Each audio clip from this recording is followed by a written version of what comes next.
আসসালামু আলাইকুম।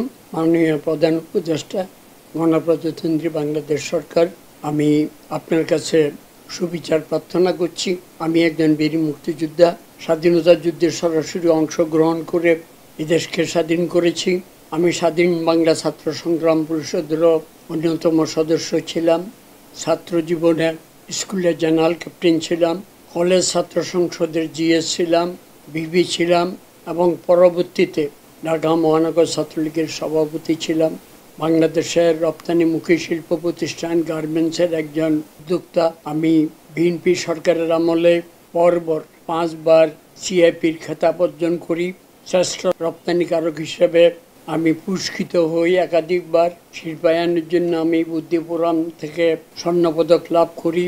আমি মুক্তিযুদ্ধের অবদানের জন্য বিউবিডি বিশ্ববিদ্যালয় থেকে স্বর্ণপদক লাভ করি এবং একাধিক সামাজিক সাংস্কৃতিক প্রতিষ্ঠান থেকে আমার সামাজিক কর্মকাণ্ডের জন্য আমি পুরস্কৃত হই। আমি 96-তে আবার আওয়ামী লীগের মনোনয়ন নিয়ে আমি বৃহত্তম মিরপুরের সংসদ সদস্য নির্বাচিত হই, বাংলাদেশের দ্বিতীয় সর্বোচ্চ ভোট পেয়ে। আমি গত 30 বছর সংসদ সদস্য হিসাবে আমার নির্বাচনী এলাকায় আমি অত্যন্ত সুনামের সহিত কাজ করেছি। আমার নির্বাচন এলাকার এমন কোনো স্কুল, কলেজ, মসজিদ, মাদ্রাসা, এতিমখানা, মন্দির নেই যেখানে আমি সাহায্য সহযোগিতা করিনি। আমি অকাতরে সাহায্য করেছি। নিজের যা আয় করেছি তার সিংহভাগ আমি স্কুল, কলেজ, মসজিদ, মাদ্রাসা, এতিমখানার, মন্দির এগুলোর পিছে আমি ব্যয় করেছি। বাবা একজন সুনামধন্য আলেম ছিলেন, বাংলাদেশের একজন সুনামধন্য আলম ছিলেন। দেওবন্দ ইউনিভার্সিটি থেকে 1993 সালে গোল্ড মেডেলিস্ট হিসাবে তিনি দারুল হাদিস পাশ করে বাংলাদেশে আসেন। বাবার আদর্শে অনুপ্রাণিত হয়ে বিভিন্ন স্কুল, কলেজ, মসজিদ, মাদ্রাসা, ধর্মীয় অনুষ্ঠানে আমি অকাতরে সাহায্য করে আসছি। আমার নির্বাচনী এলাকার কোনো ব্যবসায়ী, কোনো ঠিকাদার, কোনো প্রতিষ্ঠান বা কোনো ব্যক্তিবর্গ বলতে পারবে না যে আমি কারো কাছ থেকে 1 টাকা নিয়েছি বা কারো থেকে অবৈধভাবে কোনো অর্থ চাঁদা নিয়েছি, এই দুর্নাম আমার নেই। বাবার আদর্শে উদ্বুদ্ধ হয়ে অত্যন্ত সততার সাথে কাজ করতে আমি চেষ্টা করেছি। আপনার প্রতিষ্ঠান বৃহত্তম মিরপুরে আপনার অফিস এবং আপনার প্রতিষ্ঠান রয়েছে, আপনি নিজেও জানেন। আমি কোনো দিন সেখানে কোনো সময় যাইনি। আপনার সাথে আমার পরিচয় হয়েছিল বিল ক্লিন্টন যখন বাংলাদেশে আসেন, তার সম্বর্ধনা অনুষ্ঠানে আমি পাশাপাশি দাঁড়িয়েছিলাম। আপনার সাথে সেদিন আমার পরিচয় হয়েছিল। আমি অত্যন্ত অসুস্থ, আমার বয়স 74 বছর। আমি সব সময় সদা সত্য কথা বলি। আওয়ামী লীগ সরকারের শিল্প প্রতিমন্ত্রী হিসেবে আমি দায়িত্ব পালন করেছি। দায়িত্ব পালনকালীন সময়ে সিন্ডিকেটের বিরুদ্ধে আমি কথা বলেছি। মন্ত্রীদের সিন্ডিকেট, দ্রব্যমূল্যের ঊর্ধ্বগতি, মানুষের নাবিশ্বাস, এগুলার বিরুদ্ধে আমি কথা বলেছি। চাঁদাবাজ, দান্দাবাজ, টেন্ডারবাজ এগুলার বিরুদ্ধে আমি কথা বলেছি।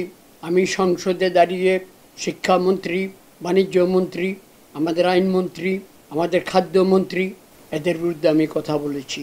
আমি সালমান রহমানের সেই শেয়ার কেলেঙ্কারির কথা বলেছি এবং যারা আওয়ামী লীগের দুর্দিনে কোনো সময় দেখা যায়নি সেই সুদিনের পাখিদের বিরুদ্ধে আমি কথা বলার কারণে আমার উপর অনেক অত্যাচার নেমে আসে। আমি সব সময় স্পষ্ট কথা বলি এবং আমি আওয়ামী লীগের যেসব মন্ত্রী, এমপি যারা দুর্নীতি করে কোটি কোটি টাকা বানিয়েছে তাদের আমি বিচার দাবি করেছি। ছাত্র আন্দোলন যখন শুরু হয়, যেহেতু মাননীয় প্রধানমন্ত্রীর কাছে আমার যাওয়ার অনুমতি ছিল না, বিভিন্ন টেলিভিশনে প্রচারিত হয়েছে। আমি প্রাইম মিনিস্টারকে বলেছি আপনি অনতিবিলম্বে ছাত্রদের ডেকে এনে তাদের দাবি সহানুভূতির সহিত বিবেচনা করেন, মেনে নেন। শিক্ষকদের সাথে আলাপ আলোচনা করে তাদের দাবি মেনে নেন। সিনিয়র রাজনীতিবিদ, আইনজ্ঞ তাদের সাথে পরামর্শ করে আপনি দুর্নীতিবাজদের বিরুদ্ধে ব্যবস্থা নিন। আজকে দুর্ভাগ্যের সাথে বলতে হয়, সারা জীবন আমি অন্যায়ের বিরুদ্ধে সংগ্রাম করে এসে আজকে শেষ বয়সে আপনার কাছে আমার আকুতি। আমি তিলে তিলে ধামরাই থানার অন্তর্গত ফুটনগরে জলাশয় জায়গা ক্রয় করে এখন থেকে 40 বছর পূর্বে আমি একটি কৃষি গবাদি খামার আমি তৈরি করি, যার বর্তমান বয়স 40 বছর অধিক। আমি সেখানে বিভিন্ন বৃক্ষ, ফলজ, বনজ, ওষুধি গাছ আমি রোপণ করেছি।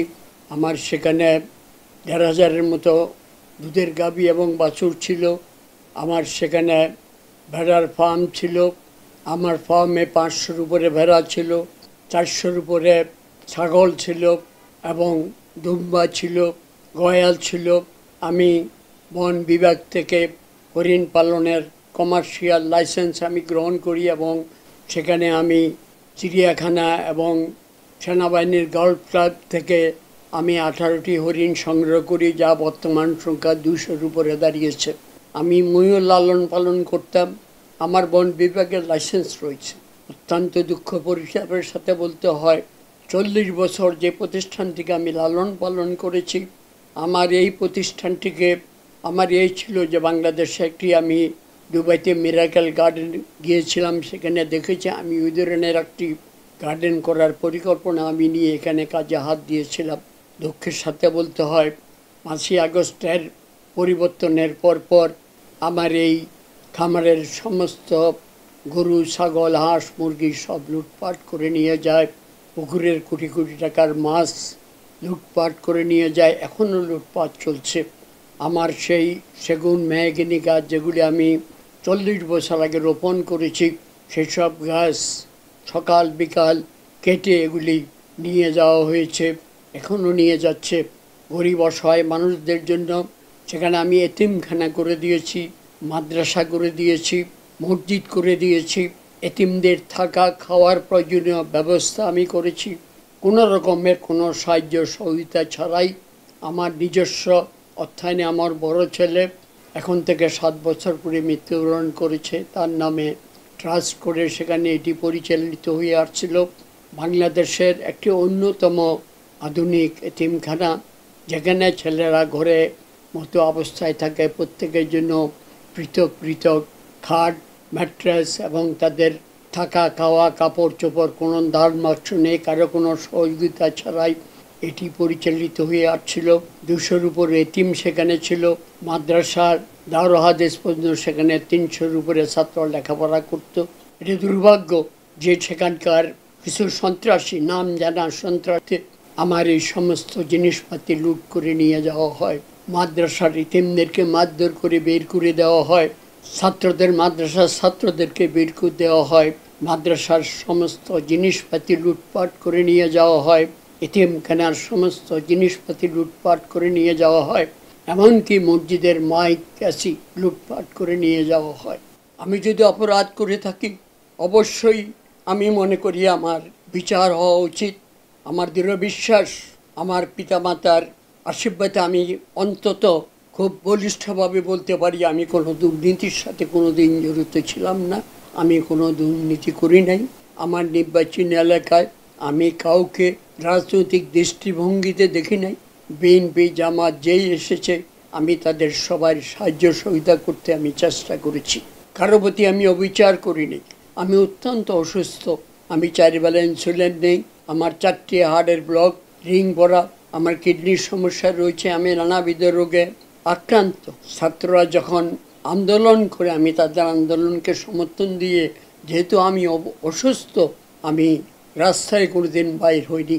তারপরেও আজকে নানাভাবে আমাকে হয়রানি করছে। আমার ছেলে মেয়েরা আজকে রাস্তায় নামা ছাড়া তাদের আর কোনো উপায় নেই, কারণ আমার একমাত্র সম্বল আমি গত 40 বছরে নিজের রক্ত পানি করে এই প্রতিষ্ঠানটি গড়ে তুলেছি। সেখানে আমার মিল্ক প্রসেসিং মেশিনারি প্রকল্প ছিল, সেগুলি নিয়ে যাওয়া হয়েছে। আমার সেখানে আধুনিক কৃষি যন্ত্রপাতি ছিল, সেগুলো লুট করে নিয়ে যাওয়া হয়েছে। এক কথায় সেখানে কোনো কিছু নেই, এখন শূন্য ময়দান ধুধু হচ্ছে। আমি মাননীয় প্রধান উপদেষ্টা, আমি জানি আপনি ন্যায় এবং সত্যের প্রতীক। আমি আপনার কাছে বিচার চাই। আমার ফেসবুকের মাধ্যমে এই বক্তব্য দেওয়ার জন্য, সংবাদের মাধ্যমে এই বক্তব্য দেওয়ার জন্য আমি আপনার কাছে ক্ষমা প্রার্থনা করছি। পাশাপাশি বাংলাদেশ জাতীয়তাবাদী দল বিএনপির মহাসচিব ফখরুল ইসলাম আলমগীর সাহেবের কাছে আমার বিনীত অনুরোধ, মানবিক দিক বিবেচনা করে আপনার আমার যারা বিএনপির নামধারী যেই সব লোকেরা আমার এই প্রতিষ্ঠানকে লুটপাট করে ধ্বংস করে দিয়েছে, আমি আপনার কাছে এদের বিচার চাই। আপনার প্রতিনিধি পাঠিয়ে সরজমিনে দেখে এসে আপনি এটার বিচার করবেন। আমি বিশ্বাস করি আজকে বাংলাদেশের যে পরিবর্তন হয়েছে, দেশের গণতন্ত্র প্রতিষ্ঠা, আইনের শাসন প্রতিষ্ঠা, আমি সর্বাত্মকভাবে সেটাকে সমর্থন করি। যার কারণে আমার মোহনা টেলিভিশনের পক্ষ থেকে সদা সর্বদা আমরা আপনার খবরাখবর, বিএনপির খবরাখবর আমরা প্রচার করেছি নিরপেক্ষভাবে। আমরা বস্তুনিষ্ঠ সংবাদ পরিবেশন করতে আমরা চেষ্টা করেছি।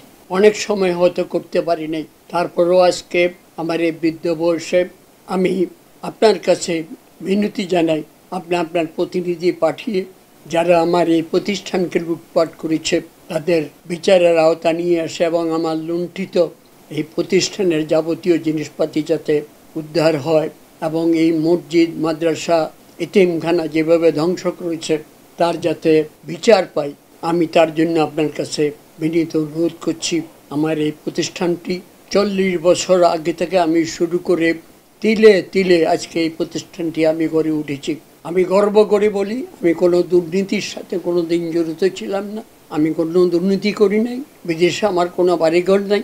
এমনকি ঢাকা শহরে আমার একটি বাড়ি রয়েছে, সেটি বিএনপি সরকারের আমলে এই জায়গাটি আমাকে ব্যবসায়িক কোটা থেকে বরাদ্দ দেওয়া হয়।